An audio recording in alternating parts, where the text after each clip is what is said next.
नमस्कार, मैं हूं ज्ञानेश शुक्ला। न्यूयॉर्क की पुलिस से प्रेरित होकर जिस पुलिसिया एजेंसी का गठन किया गया था यूपी में, वह यूनिट न सिर्फ सबसे चर्चित है बल्कि क्राइम कंट्रोल के बड़े ऑपरेशन उसके बिना अधूरे ही माने जाते हैं। हाल ही में प्रयागराज के माफिया सरगना अतीक अहमद के बेटे असद और गुलाम मोहम्मद को एनकाउंटर में ढेर करके सुर्खियां बटोरी इस संगठन ने। जी हां, हम बात कर रहे हैं Uttar Pradesh special task force यानी यूपी एसटीएफ की, जिसके गठन के आज 25 साल पूरे हो चुके हैं। आज इसका 25वां जन्मदिन है। कभी सूबे की कानून व्यवस्था को कड़ी चुनौती देने वाले दुर्दांत अपराधी श्री प्रकाश शुक्ला के खात्मे के लिए ही इस संगठन का जन्म हुआ था। 90 के दशक में यूपी बिहार को थर्रा देने वाला नाम था श्री प्रकाश शुक्ला। 26 साल के इस दुर्दांत अपराधी, इस शार्प शूटर से अपराधी ही नहीं, खाकीधारी भी खौफ खाया करते थे। जब साधारण अपराधियों के पास उस वक्त कट्टे हुआ करते थे, तब शिवकाश ने AK-47 की गड़गड़ाहट के जरिए जराइम की दुनिया में अपनी बादशाहत कायम कर दी, सबको दहशत जदा करके रख दिया। बिहार के कुख्यात सूरजभान गैंग का यह शूटर था। साल 1997 में राजधानी लखनऊ में बाहुबली राजनेता वीरेंद्र शाही को दिन दहाड़े मौत के घाट उतार दिया इसी शिवप्रकाश शुक्ला ने। तो 13 जून 1998 को पटना के इंदिरा गांधी अस्पताल में घुसकर बिहार सरकार के कद्दावर मंत्री ब्रज बिहारी प्रसाद को उस वक्त गोलियों से भूनकर मौत के घाट उतार दिया, जब वो मजबूत सुरक्षा के घेरे में थे। इसके बाद तो इसका आतंक बढ़ने लगा। ज्यों ज्यों इसका आतंक बढ़ने लगा, उसके साथ ही इसका मन भी बढ़ने लगा। ये खासा मनबढ़ हो गया, यहां तक कि इस डेयर डेविल ने साल 1998 में यूपी के तत्कालीन सीएम कल्याण सिंह की हत्या की सुपारी 5 करोड़ रुपए में ले ली। खुफिया तंत्र के जरिए यह जानकारी मिलते ही यूपी के जो पुलिस प्रशासनिक अमला था, पूरे तंत्र में हड़कंप मच गया। इस खतरे से निपटने के लिए कई बैठकें होने लगी। सूबे के सचिवालय में शासन की एक उच्च स्तरीय बैठक हुई, जिसमें चर्चा हुई एक विशेष बल को गठित किया जाए, जिसे श्री प्रकाश शुक्ला के खात्मे का टास्क सौंपा जाए। कहा जाता है कि प्रसार भारती के उस वक्त के सीईओ राजीव रतन शाह, इन्होंने ही तत्कालीन सीएम कल्याण सिंह को एसटीएफ के गठन का आइडिया दिया था। दरअसल अमेरिका के दौरे पर गए थे राजीव रतन शाह। उन्होंने वहां पर न्यूयॉर्क पुलिस डिपार्टमेंट का दौरा किया था। उसकी कार्यशैली से वो खासे प्रभावित हुए थे।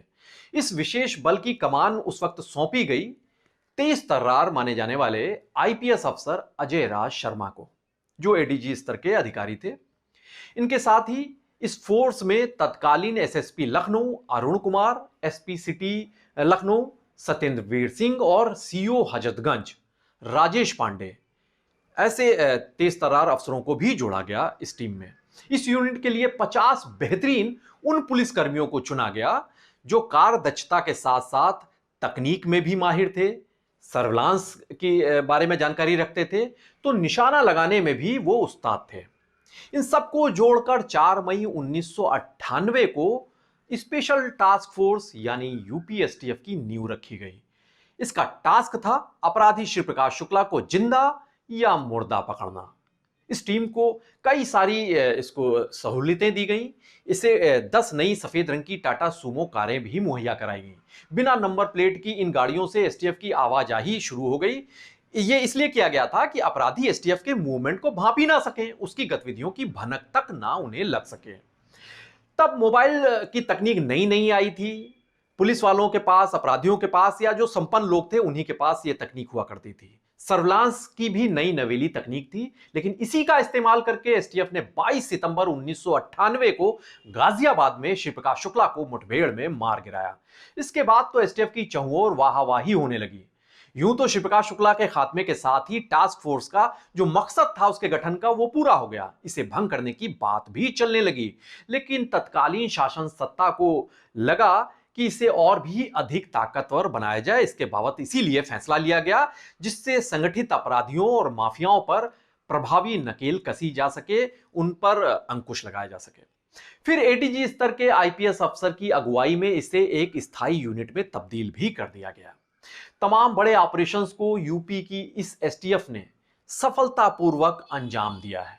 कुछ अहम केसेस का अगर हम जिक्र करें तो 7 सितंबर 2005 को एसटीएफ ने 10 सरगना निर्भय गुर्जर को ढेर कर दिया।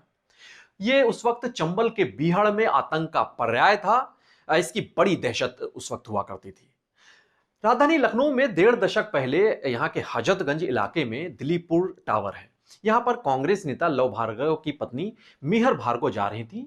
उनसे कुछ वहां पर मौजूद अपराधियों ने छींटाकसी की, कमेंट किए, उसका उन्होंने विरोध किया। इसी बात पर उन्होंने पिस्टल से गोली दागकर मिहर भार्गव की हत्या कर दी और इस कांड में नाम आया सचिन पहाड़ी का। 1 लाख के इस इनामिया के खिलाफ सख्त कार्रवाई के लिए पूर्व पीएम अटल बिहारी वाजपेयी ने खुद तत्कालीन राज्य सरकार से गुजारिश की थी, आग्रह किया था। 20 मई 2006 को आईआईएम रोड पर सचिन पहाड़ी और उसके साथी विकास कनौजिया को एसटीएफ ने मार गिराया।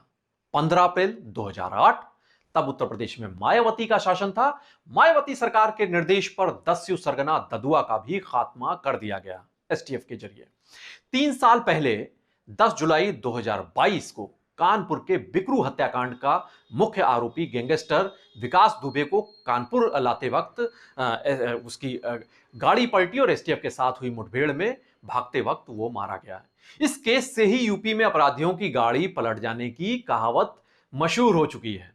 प्रयागराज में दिन दहाड़े उमेश पाल हत्याकांड को अंजाम देने वाले माफिया अतीक अहमद के बेटे असद और उसके गुर्गे गुलाम मोहम्मद को पिछले महीने की 13 तारीख को यानी 13 अप्रैल को यूपी एसटीएफ ने मार गिराया। इसके बाद से ये एजेंसी सुर्खियों में छा गई। इसके इस वक्त के मुखिया हैं अमिताभ यश। उनकी अगुवाई में ये तमाम ऑपरेशंस को अंजाम दे रही है। सटीक मुखबरी, एडवांस टेक्नोलॉजी और कारगर प्लानिंग के जरिए एसटीएफ इस वक्त सूबे की सफलतम पुलिस एजेंसी बन चुकी है। अपने गठन के 25 वर्ष पूरी कर चुकी है। इसके लिए पीटीसी न्यूज उत्तर प्रदेश की तरफ से यूपी एसटीएफ को हार्दिक बधाई और शुभकामनाएं। हम उम्मीद करते हैं कि जराइम की दुनिया के दुर्दांत अपराधियों का खात्मा करके, भय रहित व्यवस्था को कायम करके, कानून राज की बहाली करके ये पुलिस एजेंसी अपना जो जिम्मेदारी है, अपना फर्ज है, उसकी अदायगी करती रहेगी, अपनी जिम्मेदारी को निभाती रहेगी। उत्तर प्रदेश की तमाम बड़ी और अहम खबरों के लिए आप बने रहिए पीटीसी न्यूज उत्तर प्रदेश के साथ। नमस्कार।